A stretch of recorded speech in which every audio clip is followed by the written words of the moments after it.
TET के लिए एकदम समराइज प्रिपरेशन, यानी आपको कुछ भी ज्यादा नोट्स बनाने की जरूरत नहीं है। बस आप हमारे इस वीडियो को और हमारे प्लेलिस्ट में इसी तरह के सभी वीडियोस को देख लीजिए, आपका प्रिपरेशन हो जाएगा मजबूत और आपका डर भी खत्म हो जाएगा। और यदि आप 10-15 नंबर से हर बार पीछे रह जाते हैं तो मैं चैलेंज करता हूं आप लोगों को कि आप 40 से 50 नंबर आप इंक्रीज कर पाएंगे अगर हमारे इस पढ़ाने के तरीके को आप फॉलो करेंगे। तो मैं राज सर आप लोगों के लिए मैथ्स के साथ साथ ईवीएस का भी क्लास अभी लेकर आऊंगा। तो चलिए स्टार्ट करते हैं। आप मैथ्स डे 1 आप हेडिंग लगा लीजिए, मैथ्स डे 1, है ना। तो चलिए, कह रहा है कि गणित बच्चे को क्या बनाता है। देखिए, याद यही रखना है, सृजनात्मक बनाने में सहायता करती है। आप नोट कर लीजिए कि मैथ जो है बच्चे को क्या बनाता है, यही वर्ड आपके ऑप्शन में छप के आएगा। क्या बनाता है, तो मैथ जो है बच्चों को सृजनात्मक बनाता है। क्या बनाता है, बोलते चलिए, सृजनात्मक बनाता है। आप हमारे साथ लाइव जुड़े हुए हैं तो आपके साथ जितने भी साथी इस की तैयारी कर रहे हैं, सीटेट की तैयारी कर रहे हैं, वहां तक हमारा वीडियो बस पहुंचा दीजिए। हाथ जोड़कर निवेदन करते हैं। आपसे पूछा जाएगा कि गणित का जो स्टडी करते हैं, गणित से बच्चों को क्या लाभ होता है, तो बच्चे जो है वह सृजनात्मक बनते हैं, क्रिएटिव माइंड उसका होता है, वह क्रिएशन करता है, किसी भी चीज का वो आविष्कार कर सकता है अगर वो मैथ्स पढ़ता है। तो सृजनात्मक मतलब सृजन, सृजन का उल्टा होता है विनाश, यानी वो विनाश का कार्य नहीं करेगा, वो उत्थान का कार्य करेगा, समाज में सृजनात्मक कार्य करेगा। आपको याद हो गया होगा, कारण कि बच्चा अपनी रोज की परिस्थितियों और चुनौतियों का गणितीयकरण करना सीखता है। यानी रोज के जीवन में जो उसको परिस्थिति मिलता है, उसकी कोई भी विषम परिस्थिति हो, अनुकूल या प्रतिकूल कुछ भी हो, है ना, और जो भी उसके जीवन में चैलेंज आएगा, चुनौती आएगा, अगर बच्चा गणित का होगा तो उसको इसको झेलने की शक्ति मिल जाती है, गणितीयकरण करना सीख जाएगा। यानी जिस तरह से मैथ में कोई फंस जाता है तो वो निकल जाता है सॉल्यूशन करके, अगर गणित का बच्चा होगा तो वह अपने किसी भी परिस्थिति से पार पा जाएगा और कोई भी चुनौती का वो सामना कर पाएगा। तो गणित का ये भी हमारा दूसरा लाभ है। गणितीय भाषा द्वारा बच्चा अपनी कल्पनाओं को पोषित करता है। ध्यान रखना है कि गणित भाषा अगर आप जानते हैं, यानी गणित के लैंग्वेज को आप समझते हैं, तो बच्चा वो क्या करेगा, कोई भी कल्पना जो उसके अंदर में है उसको पोषित कर पाएगा। पोषित करना मतलब आप समझ पा रहे हैं ना, कि वो जो इमेजिनेशन करता है उसको रियलिटी में कन्वर्ट कर पाएगा यदि वो मैथ्स का स्टूडेंट होगा। गणितीय भाषा हमेशा नोट कर लीजिए, जहां मैं स्टार लगाऊंगा ना वो तो मत पूछिए कितना इंपॉर्टेंट है। देखिए, गणितीय भाषा हमेशा अभिसारी यानी कन्वर्जेंट नहीं होता है, यानी ऑलवेज, ये हमेशा वर्ड आप याद कर लीजिए। गणित जो है, गणित जो भाषा है, गणितीय भाषा जो है, मैथमेटिकल लैंग्वेज जो है, वो ऑलवेज जो है अभिसारी यानी कन्वर्जेंट नहीं होता है। हमेशा नहीं होने का मतलब कभी कभी होता है, हमेशा नहीं होता है। यानी कभी, जैसे हम हमेशा चाय नहीं पीते हैं, कभी कभी चाय पीते हैं, तो हमेशा वो अभिसारी नहीं होता है। कुछ विशेष परिस्थितियों में वह अपसारी भी होता है, यानी डाइवर्जेंट भी होता है, यानी हमेशा के साथ नहीं, यानी वह अभिसारी भी होता है और अपसारी भी होता है। कभी कभी वो अभिसारी हो जाएगा और कभी कभी वो विशेष परिस्थितियों में, किस परिस्थितियों में, विशेष परिस्थितियों में वह अपसारी हो जाएगा।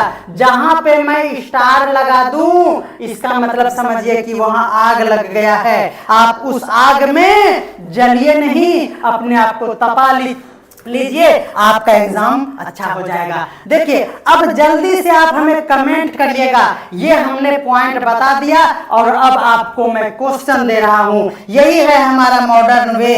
देखिए, ये क्वेश्चन है, ध्यान से पढ़िए।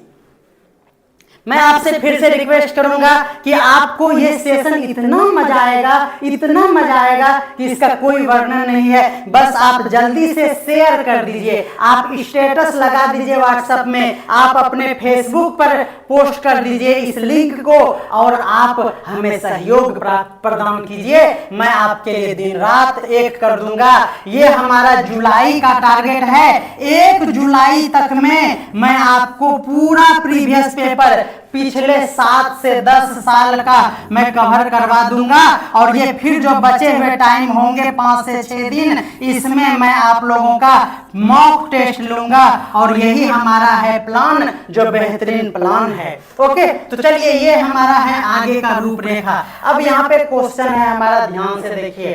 कह रहा है कि निम्नलिखित में से, ध्यान समझिएगा, निम्नलिखित में से कौन से कथन गणित की प्रकृति के बारे में उपयुक्त है। उपयुक्त कहने का मतलब सही है। देखिए, यह बच्चों को सृजनात्मक बनाने में सहायता करती है। अभी जस्ट बताए हैं, सही बात है, यानी पहला एकदम सही है। यह बच्चों को कल्पना को पोषित करते हैं, अभी जस्ट बताए हैं, ये भी सही है। यह निगमात्मक विवेचन तर्क करने पर आधारित है। बोलिए, यह जो है निगमनात्मक विवेचन यानी तर्क करने पर आधारित है। बिल्कुल, अगर आप मैथ पढ़े हुए हैं तो आप किसी भी बख्तेती में नहीं पढ़िएगा, आप तर्क करके आप उससे पार पा सकते हैं, अगर आप मैथ्स के स्टूडेंट हैं तो। इसका मतलब ये भी हमारा बिल्कुल सही है, ये जनरल कॉन्सेप्ट है। यहां देखिए, यहां कहा है कि यह हमेशा अभिसारी होता है। देखिए, हमेशा अभिसारी होता है क्या? देखिए तो, हमेशा अभिसारी होता है। देखिए, हमेशा अभिसारी नहीं होता है। इसका मतलब हुआ कि ये जो 4 नंबर है ना, ये बिल्कुल रॉन्ग है। इसका मतलब हुआ 1, 2 और 3 सही है। 1, 2 और 3 जिसमें होगा वो आपका आंसर होगा। जल्दी से आप हमें कमेंट करके बता दीजिए कि आपको ये क्लास कैसा लग रहा है। ये हमारा तरीका क्या सही में मॉडर्न वे में है या नहीं, आप जल्दी से हमें कमेंट कर दीजिए। हमारे साथ बहुत सारे साथी जुड़े हुए हैं, और भी मैं चाहता हूं कि आप हर दिन 11 बजे हमारे साथ लाइव जुड़िए। चलिए नेक्स्ट देखते हैं, जहां मैं नोट करने के लिए बोलूंगा, आप जरूर नोट कर लीजिएगा बंधु। देखिए, किसी एक विद्यार्थी विशेष की निरंतर प्रशंसा करने से, जैसे मैं अपने बच्चों का बिना बात का ही प्रशंसा करता हूँ, वेल डन बेटा, एकदम मजा आ गया, तुम बहुत तेज हो, तुम तो इतना नाम रोशन करेगा। यह कहा है कि किसी एक विद्यार्थी विशेष की निरंतर प्रशंसा करने से शेष विद्यार्थियों में गणितीय अभिरुचि विकसित नहीं होगी। अगर आप एक ही बच्चा का, एक विद्यार्थी का सिर्फ बड़ाई करेंगे तो दूसरे बच्चों को जलन होगा, और उससे जो शेष विद्यार्थी है उसमें गणित की जो अभिरुचि होगा उसका विकास बिल्कुल भी नहीं होगा। समझ में आ रहा है ना? इसके विपरीत उसमें क्या हो जाएगी? हीन भावना विकसित हो जाएगी कि सर रोज जो है ना वह निशु का ही बुराई करते रहता है और कनिष्क का हमेशा बुराई करते रहता है। ये जब बच्चे के मन में बैठ जाएगा तो वो बोलेगा कि पढ़ो या ना पढ़ो, सर हमको तो डांटते ही रहते हैं, इसलिए उसमें हीन भावना हो जाएगी। इस तरह से आप जान गए कि आपको एक बच्चे का हम कभी भी बुराई या हमेशा उसका अच्छाई नहीं बताना चाहिए। आपको सभी बच्चों को बारी बारी से ध्यान देना चाहिए और उस पे आपको उसकी प्रशंसा अलग अलग तरीके से करना चाहिए। इसी आधार पर हमारा क्वेश्चन है, बच्चों में गणितीय अभिरुचि को विकसित करने के लिए एक अध्यापिका निम्नलिखित गतिविधियां अपनी कक्षाओं में करवाती है। इसमें से वह चुनिए जो उसके उद्देश्य को पूरा पूरा करने में प्रभावी नहीं है। कौन सा ढंग, कौन सा तरीका ये अध्यापिका को बिल्कुल नहीं करना चाहिए, ये हमारा इफेक्टिव टीचिंग नहीं है, वो आपको बताना है। देखिए, वह हमेशा उस विद्यार्थी की प्रशंसा करती है जो कक्षा में सत्रांत परीक्षा में सबसे अधिक अंक प्राप्त करते हैं।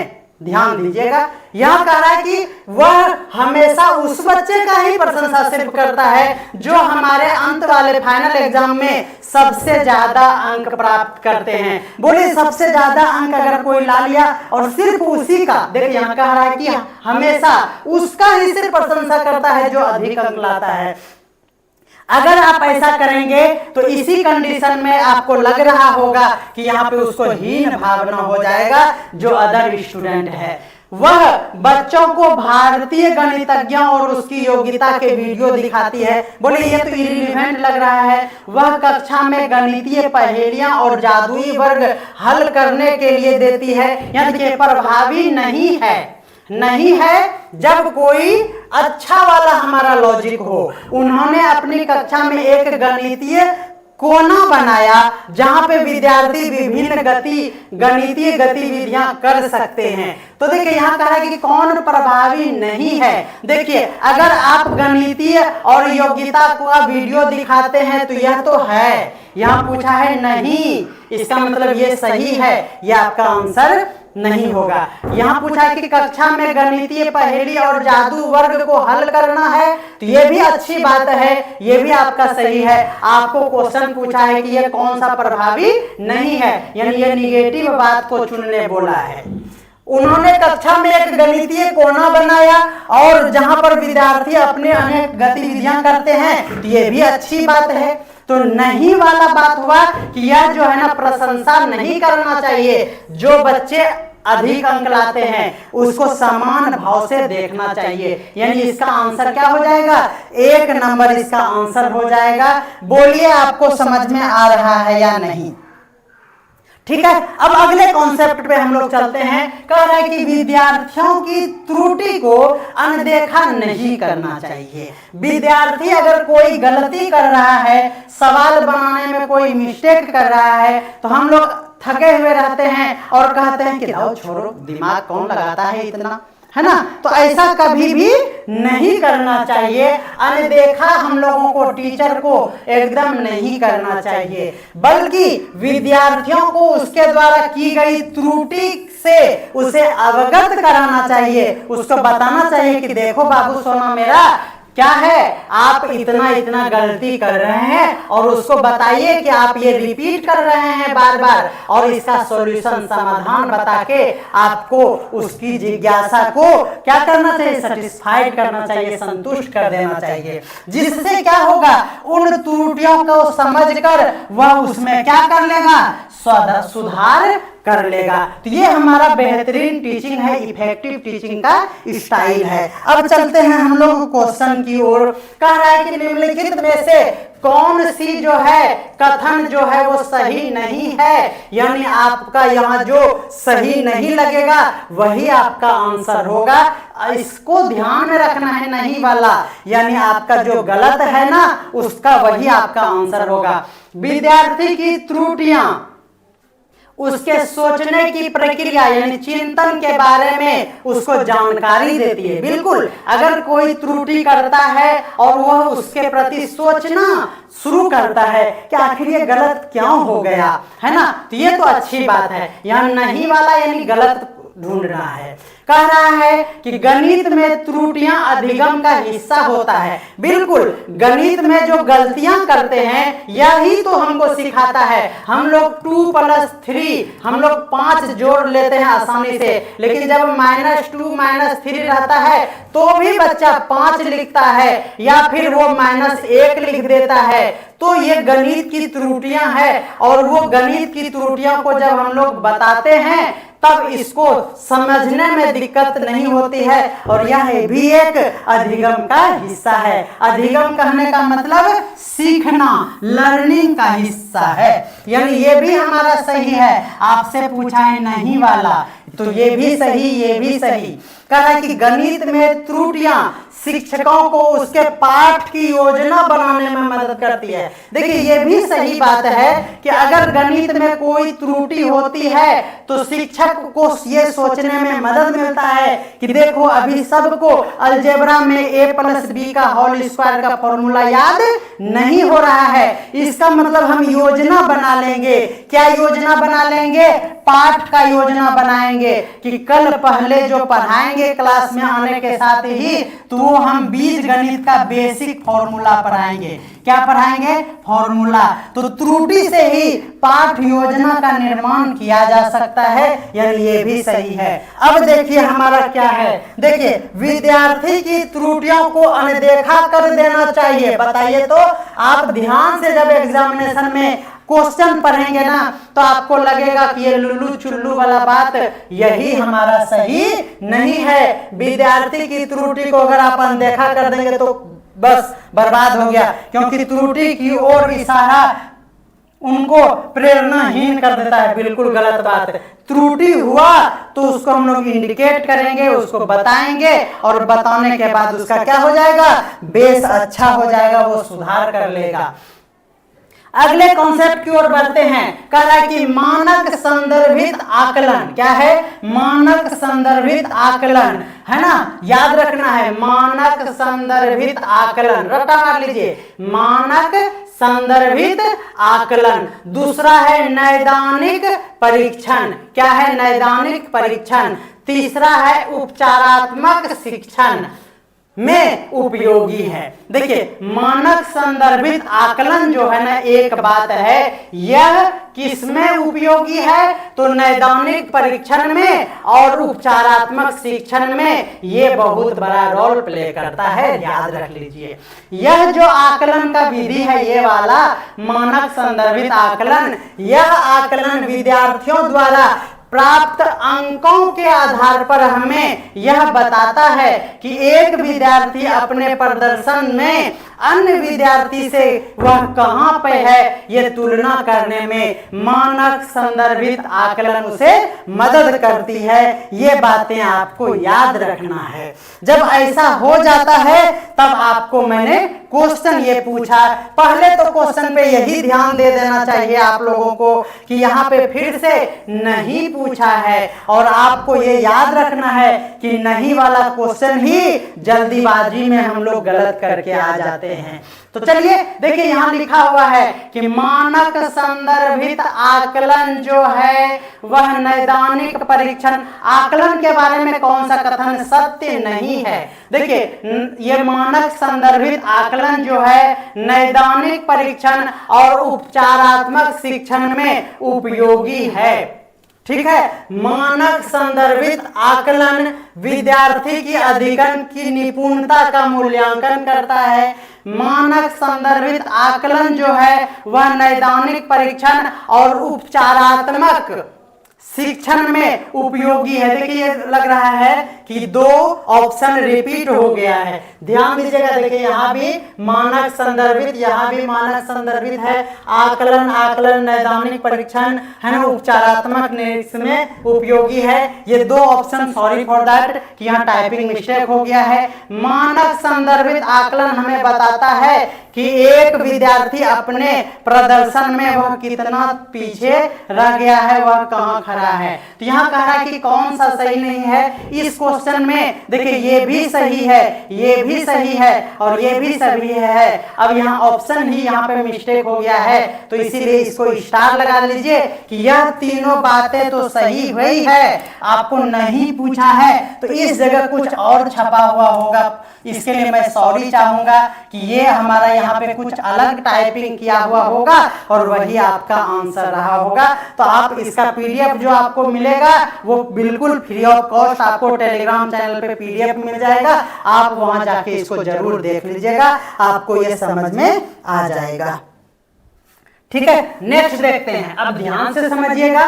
देखिए गणितीय अधिगम सामग्री है ना, जैसे कि कौन करना है आपको याद रख लेना है कि गणित में किस किस सामग्री का यूज करते हैं जो अधिगम सामग्री के लिस्ट में है। तो सबसे पहला है हमारा अबेकस, है ना। अबेकस आप जानते ही हैं, इस तरह से रहता है और इसमें इस तरह से लगा रहता है और यहाँ पे गोल गोल गोल गोल बच्चा इसको आगे पीछे सरका के प्लस माइनस को अच्छे से सीख पाता है। ये अबेकस बोर्ड है हमारा, है ना। ये देखें जियो बोर्ड आप जानते ही हैं, है ना। जियो बोर्ड अगर नहीं है तो गणित का ये जो बेसिक क्लास होगा ना, उसमें आपको हम ये सभी के बारे में फिगर के साथ समझा देंगे, है ना। तो जियो बोर्ड उसी तरह का है जिससे हम लोग गणित को सीखते हैं, उसी तरह का पहेलियां भी होती है और गणितीय खेल भी होते हैं। यह सभी जो है हमारा सामग्री यह अधिगम को रोचक बना देती है ना। तो आपको याद ये रखना है कि अबेकस पहला याद रखिएगा,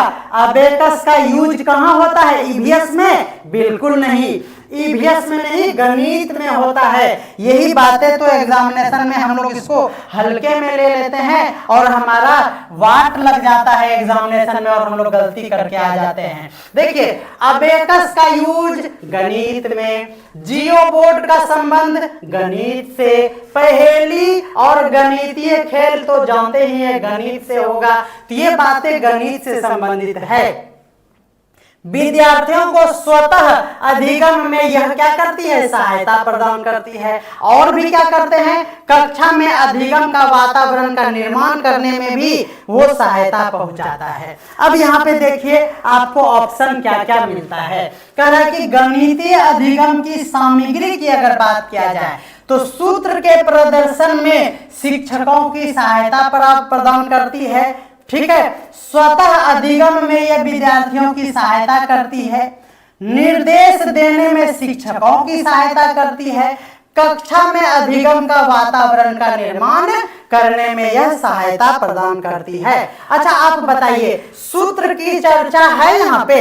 देखिए तो आप सूत्र का बात यहाँ पे कहीं नहीं किया गया है। इसका मतलब हुआ कि 1 नंबर तो बिल्कुल नहीं होगा, है ना। चलिए देखिए, कहे कि स्वतः अधिगम में विद्यार्थी की सहायता करती है, इसको याद रखना पड़ेगा। देखिए स्वतः अधिगम में यह सहायता पहुंचाती है, इसका मतलब हुआ कि ये वाला सही है। निर्देश देने में शिक्षकों की सहायता पहुंचाती है, यह भी बात नहीं कहा गया है, आप नोट कर लीजिएगा। कक्षा में अधिगम का वातावरण बनाता है तो बिल्कुल सही है, यानी हमारा 1 और 4 सही है। ऑप्शन देखा जाए 3 4 नहीं है, 1 2 2 3, 2 और 4, 2 और 4, यानी आपका आंसर क्या हो जाएगा? 3 नंबर आपका आंसर हो जाएगा। तो उम्मीद करते हैं कि आपको बहुत ही अच्छा लग रहा होगा क्लास। अगर मेरे साथियों अगर आपको हमारा क्लास अच्छा लग रहा है तो प्लीज आपसे मैं हाथ जोड़ के निवेदन करूंगा कि आपका मैं दोस्त रास सर आप लोगों को इसी अंदाज में हर एक क्लास वो हमारा क्या होगा, मैं रास सर आप लोगों का कौन कौन सा क्लास लूंगा। अगर मैं पीआरटी के लिए बात करूं यानी 1 to 5 के लिए बात करूं, 1 to 5 कहने का मतलब पेपर 1 की अगर मैं बात करूं तो पेपर 1 में मैं 2 टॉपिक पढ़ाऊंगा। वो होगा हमारा मैथ्स का कंप्लीट और इन्वायरमेंट साइंस यानी पर्यावरण अध्ययन जिसको ईवीएस कहते हैं। मैं हिंदी में ही लिख देता हूं, पर्यावरण अध्ययन का क्लास डेली 11 बजे लेकर आऊंगा। 11 बजे अभी सुबह यानी दिन में 11 बजे आपका क्लास होगा और हर दिन आपका लाइव क्लास 11 बजे ही होगा। आप 10 मिनट तक इंतजार कर सकते हैं, अदरवाइज मैं एक ऑफिशियल नंबर भी जारी कर दूंगा जिससे आप हमारे साथ व्हाट्सएप पे ग्रुप में जुड़ सकते हैं। वह महिलाओं के लिए अलग ग्रुप होगा और पुरुष भाइयों के लिए अलग ग्रुप होगा, यानी आपको कोई भी असुविधा नहीं होगी। यानी गर्ल्स के लिए अलग ग्रुप मैंने बनाया है और बॉयज या फिर मेंस के लिए हमने क्या बनाया है, अलग से ग्रुप बनाया है। तो आपको ये बात भी याद रखना है, इसीलिए ट्रस्ट का ही दूसरा नाम है रास एजुकेशन, आपको ध्यान रखना है, ठीक है। देखिए राष्ट्रीय शिक्षा नीति ध्यान रखना है राष्ट्रीय शिक्षा नीति NEP 2020 के अनुसार। आपको कमेंट में बताना है, थोड़ा सा मेहनत आपको भी अपने से करना पड़ेगा। तो आप कमेंट में बताइए कि अभी तो NEP 2020 आ गया, लेकिन इससे पहले NEP कितना था? आप हमें बताइए कि कौन सा ईस्वी पहले चल रहा था। यहाँ पे आपको ये कमेंट करके इसका जवाब देना है। ठीक है, आपको इसका जवाब देना है कमेंट करके। तो आप जल्दी से लाइव जुड़ जाइए। मैं सीटेट का क्लास ले रहा हूं रास एजुकेशन पे, जल्दी से जुड़ जाइए, यही है आपके लिए इंफॉर्मेशन। ठीक है, चलिए देखिए हमारा जो नेक्स्ट टॉपिक ये है, हमारा पॉइंट आप जल्दी से नोट करते चलिए। रोज 11 बजे लाइव आऊंगा। देखिए राष्ट्रीय शिक्षा नीति यानी NEP 2020 के अनुसार देश भर में विभिन्न विषयों में ओलंपियाड और प्रतियोगिताएं मजबूत होगी। यानी ये हमारा उद्देश्य है NEP 2020 का, कि हर वर्ष जो भी प्रतियोगिता परीक्षाएं होगी, ओलंपियाड कराए जाएंगे, इससे ये पूरे देश भर में कराए जाएंगे। ये हमारा है NEP 2020 का लक्ष्य, उद्देश्य। तो चलिए यहाँ पे देखिए क्या होगा। राष्ट्रीय शिक्षा नीति NEP 2020 के अनुसार देश में विभिन्न विषयों में ओलंपियाड और प्रतियोगिता परीक्षाएं होगी। ये क्यों किया जाएगा? तो यह कोई आसान नहीं, मजबूत, हतोत्साहित कम करने के लिए नहीं। देखिए विद्यार्थियों के मनोबल और बेस को मजबूत करने के लिए ही यह किया जाएगा। ये तो बहुत ही आसान क्वेश्चन था, इसमें कोई दिक्कत नहीं होनी चाहिए। ठीक है, आगे बढ़ते हैं। कह रहा है कि अधिक, कम, लंबा, छोटा, दूर, समीप, बड़ा, छोटा, महत्वपूर्ण और ये महत्वपूर्ण पूर्ण संख्या प्री नंबर की अवधारणा है। ध्यान रखना है, जब आपको अधिक कम रहे यानी अपोजिट है, लंबा और छोटा रहे ये भी इसके अपोजिट है, दूर कोई है तो वो समीप पास है, कोई बड़ा है तो कोई छोटा है, यह सब क्या है? यह पूर्व संख्या यानी प्री नंबर की अवधारणाएं कहलाती है। इतना इतना इतना इंपॉर्टेंट कि मैं कह नहीं सकता कि यह कितना इंपॉर्टेंट है। मैं मोबाइल में कमेंट देख रहा हूं और कोई परेशानी हो तो आप हमें बताइएगा। हमारे पास अभी आगे में स्क्रीन नहीं लगा हुआ है, इसलिए थोड़ी सी परेशानियां होती है आप लोगों का कमेंट देखने में।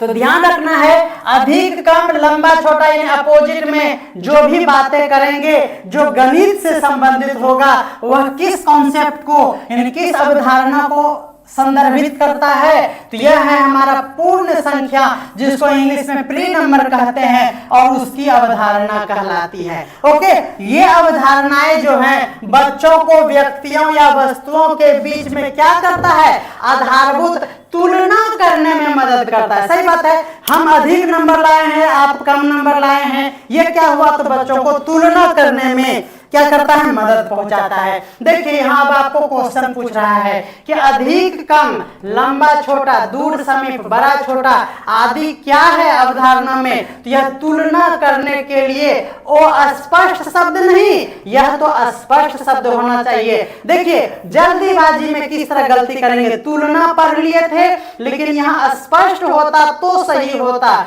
लेकिन यहाँ अस्पष्ट लिख दिया इसलिए गलत है। ठीक है, विलोम शब्द है जो गणित सीखने के लिए आवश्यक नहीं है। ये विलोम शब्द नहीं है, ये तुलनात्मक शब्द है। ये मैथ में तुलना कर रहा है, हिंदी व्याकरण में यह विलोम शब्द है। तो विलोम शब्द ये बिल्कुल नहीं है, यह गणित में आवश्यक नहीं है। नहीं, गलत बात, ये तुलना करने के लिए बहुत ही आवश्यक है। सीधे शब्दों में अंग्रेजी भाषा विशेषण है, बिल्कुल गलत बात। यह देखिए, यह महत्वपूर्ण पूर्व संख्या यानी प्री नंबर की अवधारणाएं हैं, यानी यही है हमारा राइट आंसर। ओके, चलिए एक बार मैं थोड़ा सा गेट को ओपन करके आ जा रहा हूं, हमारे सर आ चुके हैं।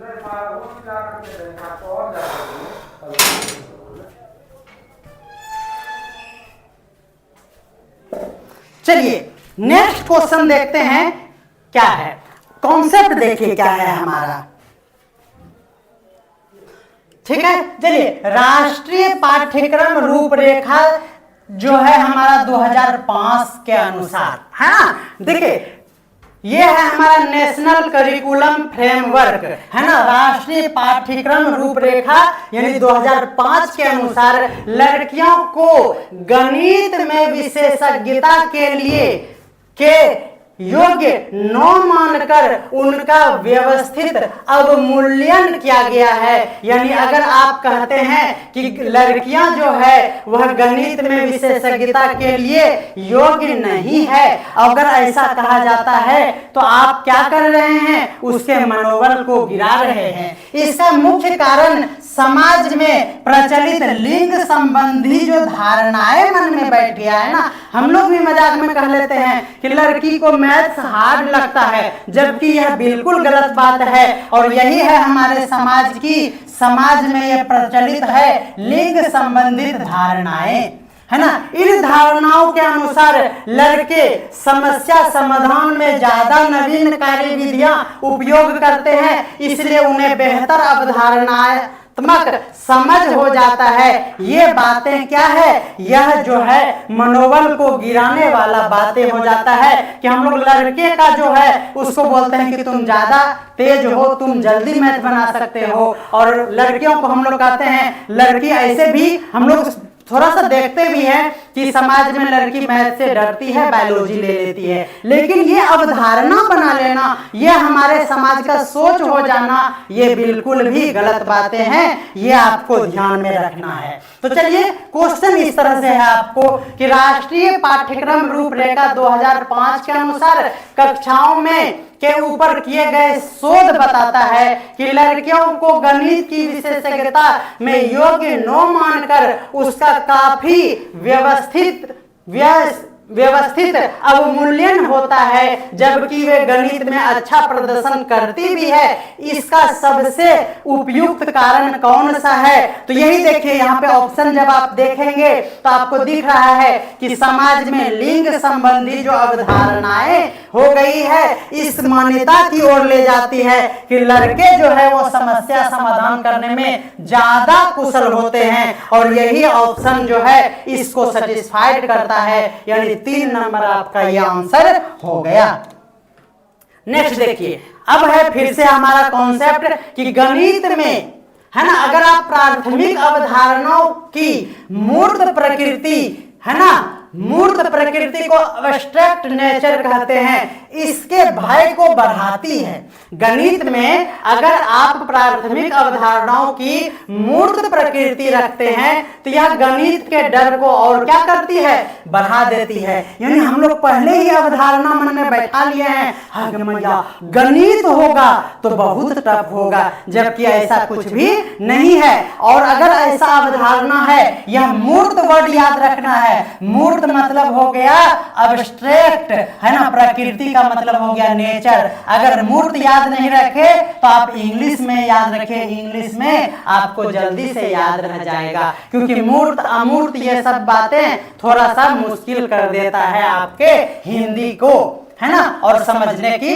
जो हमारी इफिशिएंसी होता है उसको भी वो थोड़ा सा डिस्टर्ब कर देता है। इसलिए आप इंग्लिश जल्दी से याद कर लीजिए। यही कारण है कि विद्यार्थी इसे क्या करने लगते हैं, हार्ड समझने लगता है। ये बातें आप समझ चुके होंगे। तो चलिए, कह रहा है कि कक्षीय शोध यह दर्शाता है कि, क्या दर्शाता है कि अधिकांश विद्यार्थी गणित को उसकी कक्षा में अन्य विषय पढ़ते हैं उससे अधिक कठिन समझने लगते हैं गणित को। गणित की प्रकृति के निम्नलिखित में से कौन सा पहलू इस भय को और बढ़ा देता है। आपसे पूछ रहा है कि गणित का डर बढ़ा कौन देता है, तो देखिए ध्यान से देखिएगा। अभी जस्ट हमने बताया कि गणित की विस्तृत ज्ञान का भंडार, अगर आपको विस्तृत ज्ञान ही होगा तो फिर डर किस बात का। यहाँ पूछा भय को कौन बढ़ा रहा है, तो ये तो भय को कम करेगा, बढ़ाएगा नहीं, यानी ये ऑप्शन आपका सही नहीं होगा। गणित में दिए गए प्रश्न के अनेक उत्तर होने की व्यापक व्यापकता, तो ये भी बातें नहीं है। अगर गणित में दिए गए प्रश्न का अनेक उत्तर होगा, इससे भी थोड़ा सा डर बनता है, लेकिन और भी देख लेते हैं। गणित में किसी समस्या का समाधान करने के लिए कई अलग अलग प्रणालियां भी होती है, ये भी हमारे डर को बढ़ा देता है। यानी हम लोग अब देखिए यहाँ पे 2-3 ऑप्शन आपको सही लग रहा होगा। गणित में प्राथमिक अवधारणाएं क्या होती है? यह अमूर्त नहीं होती है, अभी हमने बताया कि वो मूर्त होती है।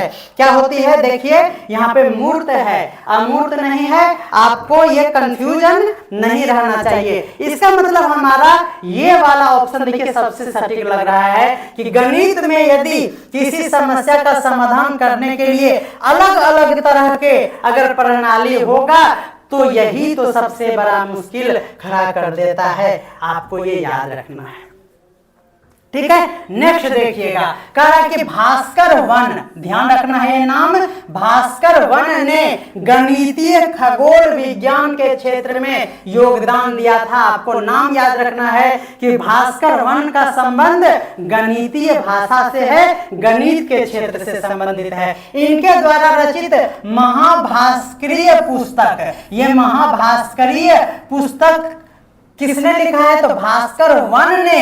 ये वन को याद रखना है, भास्कर तो यहाँ भास्कर है तो यहाँ भी भास्कर। अब भास्कर 1, 2 और सिर्फ भास्कर इस तरह से दे देगा तो आप कंफ्यूज कर जाएंगे। ये भास्कर, भास्कर 1, भास्कर 2 दे देगा तो आप कंफ्यूज कर जाएंगे। तो याद रखना है कि महाभास्करीय जो हमारा पुस्तक है उसके लेखक जो है वह भास्कर वन है। कौन है? भास्कर वन है। और इसमें 8 अध्याय है। ये क्वेश्चन पूछा गया था जो ग्रहों, ग्रहण आदि यानी ग्रहों के बारे में और उसके ग्रहण लगने की सभी विषयों के बारे में वो व्याख्या करते हैं। तो चलिए क्वेश्चन क्या है उसको भी देख लिया जाए। कह रहा है कि निम्नलिखित में से किसने गणितीय खगोल विज्ञान के क्षेत्र में काम किया था?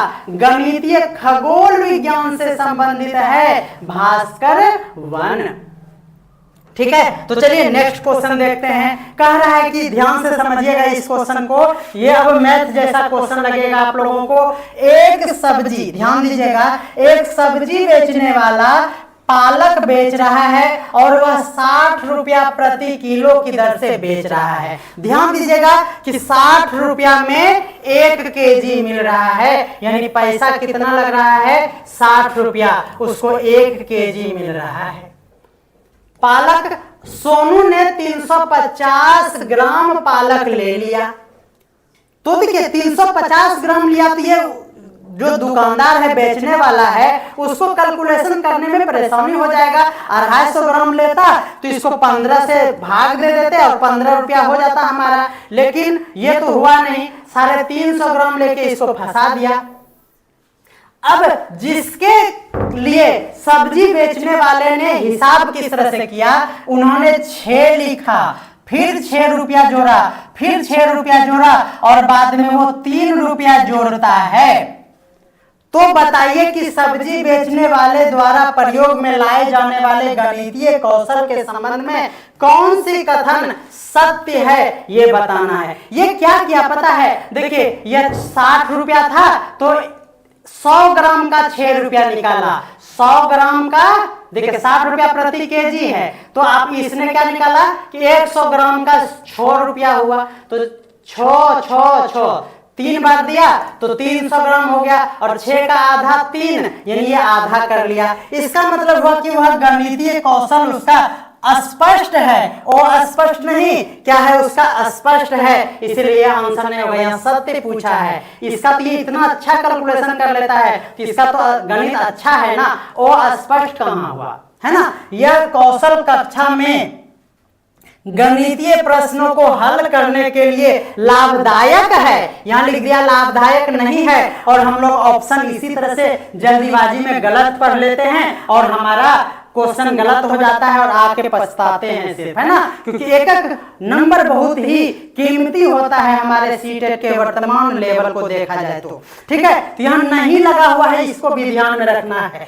ऐसे कौशल जो है, ये वाला जो तरीका है गणितीय प्रश्नों को हल करने के लिए वैकल्पिकता तरीकों वैकल्पिक तरीकों को विकसित करने के लिए सहायता दे रहा है। बिल्कुल सही बात है। यह विकल्प दिया कि आप जैसे तैसे भी जोड़िए और एक प्रॉपर वे में आधा करके जोड़ दीजिए, यानी यही है हमारा सटीक, यानी 4 नंबर में केवल एक ही आपका आंसर सही है। ध्यान दीजिएगा, अगला क्वेश्चन है हमारा ज्ञान निर्माण। क्या है ज्ञान निर्माण? जब बच्चे हस्त कौशल सामग्री जैसे कि संख्याओं का ग्रिड, आयताकार सारणी आदि का प्रयोग करते हैं और गुणन करने का पैटर्न को खोज रहे हैं, तब वह ज्ञान निर्माण स्वयं कर रहा है। अगर कोई बच्चा अपने हस्त कौशल से यानी हाथ से कुछ बनाकर मैथ्स को कैलकुलेट कर रहा है, या फिर वह संख्या ग्रिड से खेल रहा है, आयताकार सामग्री बना रहा है, अगर वो ऐसा करता है तो वह गुणन के पैटर्न का खोज कर रहा है और वह ज्ञान निर्माण कर रहा है। इस पे आधारित क्वेश्चन देखा जाए, निम्नलिखित में से कौन सी परिस्थिति यह दर्शाता है कि बच्चे ज्ञान का निर्माण स्वयं कर रहा है? ये बातें ध्यान देना है। कक्षा में सर्वोत्तम छात्र छात्राएं पहाड़ों के ऊंचे स्वर पढ़ रहे हैं, पहाड़ों मतलब टेबल जो आप पढ़ रहे हैं, कहाँ एक दो स्वर जोर जोर से पढ़ रहा है, शेष विद्यार्थी उसके पीछे से दोहरा रहा है। यह हुआ क्या? नहीं, ध्यान देना है। बच्चे एक साथ पहाड़ा को कविता पाठ से पढ़ रहा है, ये भी नहीं है, अभी हमने बताया। बच्चे जब हस्त कौशल सामग्री से, जब संख्या के ग्रिड, आयताकार सारणी, ये सभी से जब वह गणित सीखता है और गुणज का पैटर्न करता है, तो वही है हमारा ज्ञान निर्माण। ज्ञान का निर्माण, सिर्फ ये बातें आपको याद रखना है। अदरवाइज आपको ये भी अच्छा लग रहा होगा, ये भी अच्छा लग रहा होगा, शिक्षिका ने श्याम पट पर अधूरे पहाड़ा लिख दिया और बच्चों को श्याम पट पर इसे लिखकर पूरा करने के लिए कह दिया, ये भी आपको ठीक लग रहा है, लेकिन ये सब ज्ञान निर्माण का हिस्सा नहीं है। जब भी आपको ज्ञान का निर्माण बोले तो आपको ये याद रखना है कि हस्त कौशल सामग्री ही आपका आंसर होगा।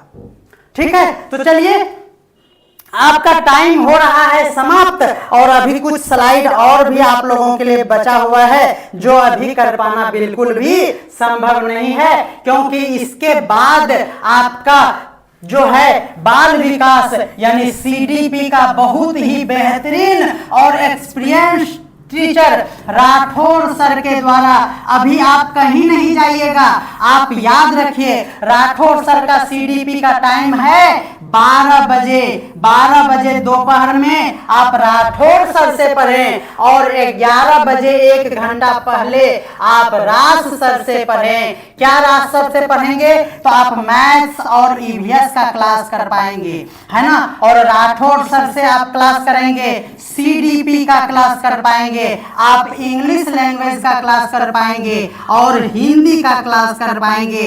अगर आप अपना प्यार इसी तरह से बनाते रहिएगा तो आपको हर दिन हर एक टॉपिक का क्लास मिलेगा, यानी आपको डेली 5-5 क्लास मिलेगा। तो बस इसी उम्मीद के साथ हम लोग आगाज कर चुके हैं। जुलाई का टारगेट है हमारा सीटेट को, आपको हर बार एग्जाम देना नहीं पड़े, इसीलिए आप रास एजुकेशन से ही पढ़ें। रास एजुकेशन आपको ये गारंटी देता है कि जुलाई का सीटेट आपके मुट्ठी में होगा और अगस्त का BPSC टीचर या फिर जितने भी एग्जामिनेशन अभी हाल फिलहाल में आने वाले हैं, वो एग्जाम आपसे निकलेगा और जॉब आपका इसी साल होगा और आप भावी शिक्षक बन जाएंगे।